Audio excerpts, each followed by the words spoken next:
ایک یہودی کسی مسلمان کا پڑوسی تھا. اس یہودی کے ساتھ اس کا مسلمان پڑوسی بہت اچھا سلوک کرتا تھا.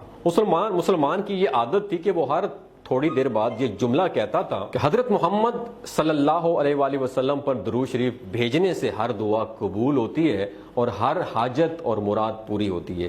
جو کوئی بھی اس مسلمان سے ملتا وہ مسلمان اسے اپنا یہ جملہ سناتا اور جو بھی اس کے ساتھ بیٹھتا اسے بھی ایک مجلس میں کئی بار یہ جملہ مکمل یقین سے سناتا کہ حضرت محمد مصطفیٰ صلی اللہ علیہ وآلہ وسلم پر درود بھیجنے سے ہر دعا قبول ہوتی ہے اور ہر حاجت اور مراد پوری ہوتی ہے. اس مسلمان کا یہ جملہ اس کے دل کا پکا یقین تھا. یہودی نے ایک سازش تیار کی کہ اس مسلمان کو ذلیل و رسوا کیا جائے اور درود شریف کی تاثیر پر اس کے یقین کو کمزور کیا جائے اور اس سے یہ جملہ کہنے کی عادت چھڑوائی جائے. یہودی نے ایک سونار سے سونے کی ایک انگوٹھی بنوائی اور اسے تاکید کی کہ ایسی انگوٹھی بنائے کہ اس جیسی انگوٹھی پہلے کسی نے نہ بنائی ہو. سونار نے انگوٹھی بنا دی. وہ یہودی انگوٹھی لے کر مسلمان کے پاس آیا. حال احوال کے بعد مسلمان کو اپنا وہی جملہ اپنی وہی عادت دہرائی کہ حضرت محمد مصطفیٰ صلی اللہ علیہ وآلہ وسلم پر درود شریف بھیجنے سے ہر دعا قبول ہوتی ہے اور ہر حاجت اور مراد پوری ہوتی ہے. یہودی نے دل میں کہا کہ اب تو بس بہت ہو گئی, بہت جلد یہ جملہ تم بھول جاؤ گے. کچھ دیر بات چیت کرنے کے بعد یہودی نے کہا کہ میں سفر پر جا رہا ہوں, میری یہ قیمتی انگوٹھی ہے, وہ آپ کے پاس امانت رکھ کر جانا چاہتا ہوں, واپسی پر میں آپ سے لے لوں گا. تو مسلمان نے کہا کوئی مسئلہ نہیں, آپ بے فکر ہو کر انگوٹھی میرے پاس چھوڑ جائیں. یہودی نے وہ انگوٹھی مسلمان کے حوالے کی اور اندازہ لگا لیا کہ مسلمان نے وہ انگوٹھی کہاں رکھی ہے. رات کو یہودی چھپ کر وہ مسلمان کے گھر کودا اور بالآخر انگوٹھی تلاش کر لی اور اپنے ساتھ انگوٹھی لے گیا. اگلے دن وہ سمندر پر گیا اور کشتی پر بیٹھ کر سمندر کی گہری جگہ پہنچا اور وہاں وہ انگوٹھی پھینک دی اور پھر اپنے سفر پر روانہ ہو گیا. اس کا خیال تھا کہ جب واپس آؤں گا اور اس مسلمان سے اپنی انگوٹھی مانگوں گا تو وہ انگوٹھی مجھے نہیں دے سکے گا. تب میں اس پر چوری اور خیانت کا الزام لگا کر خوب چیخوں گا, چلاؤں گا اور ہر جگہ اسے بدنام کروں گا.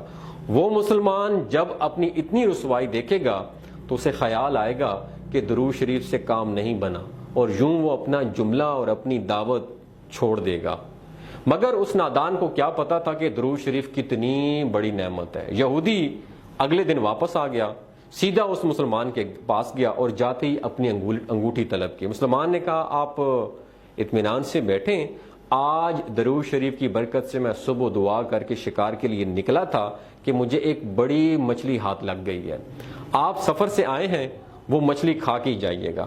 پھر اس مسلمان نے اپنی بیوی کو مچھلی صاف کرنے اور پکانے پر لگا دیا. اچانک اس کی بیوی زور سے چیخی اور اسے بلایا.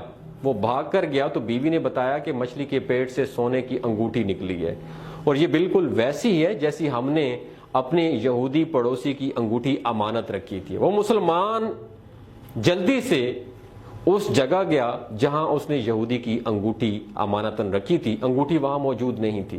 وہ مچھلی کے پیٹ والی انگوٹھی یہودی کے پاس لے آتے ہوئے کہا حضرت محمد مصطفیٰ صلی اللہ علیہ وآلہ وسلم پر درود شریف بھیجنے سے ہر دعا قبول ہوتی ہے اور ہر حاجت پوری ہوتی ہے. پھر اس نے وہ انگوٹھی یہودی کے ہاتھ پر رکھ دی. یہودی کی آنکھیں حیرت سے باہر, رنگ کالا پیلا اور ہونٹ کانپنے لگے. اس نے کہا یہ انگوٹھی کہاں سے ملی؟ مسلمان نے کہا جہاں ہم نے رکھی تھی وہاں ابھی دیکھی تو وہاں نہیں ملی, مگر جو مچھلی آج شکار کے لیے اس کی ہم نے تو اس کے پیٹ سے یہ ملی انگوٹھی. معاملہ مجھے سمجھ نہیں آ رہا, مگر الحمدللہ اللہ آپ کی امانت آپ کو پہنچی ہے اور اللہ تعالیٰ نے مجھے پریشانی سے بچا لیا. بے شک حضرت محمد مصطفیٰ صلی اللہ علیہ وآلہ وسلم پر درود شریف بھیجنے سے ہر دعا قبول ہوتی ہے اور ہر حاجت و مراد پوری ہوتی ہے. یہودی تھوڑی دیر کانپتا رہا, پھر بلک بلک کے رونے لگا. مسلمان اسے حیرانی سے دیکھ رہا تھا. یہودی نے کہا کہ مجھے غسل کی جگہ بتا دیں. غسل کر کے آیا اور فوراً کلمہ طیبہ اور کلمہ شہادت پڑھنے لگا. اشہد ان لا الہ الا اللہ وحدہ لا شریک لہ واشہد ان محمدا عبدہ ورسولہ. وہ بھی رو رہا تھا اور اس کا مسلمان دوست, وہ دونوں رو رہے تھے اور مسلمان اسے کلمہ پڑھا رہا تھا اور یہودی یہ عظیم کلمہ پڑھ رہا تھا۔ جب اس کی حالت سنبھلی تو مسلمان نے اس سے وجہ پوچھی، تب اس نو مسلم نے سارا قصہ سنا دیا۔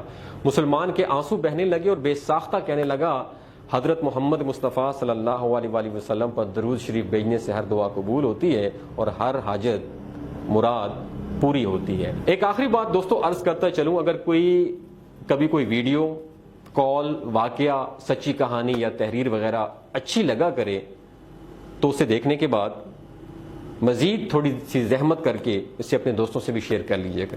ہو سکتا ہے، یقین کریں، اس میں آپ کا مشکل ایک لمحہ صرف ہوگا، لیکن ہو سکتا ہے کہ اس ایک لمحے کی اٹھائی ہوئی تکلیف سے آپ کی شیئر کردہ ویڈیو ہزاروں لوگوں کے لیے سبق آموز ثابت ہو سکے۔ شکریہ، اپنا خیال رکھیے گا۔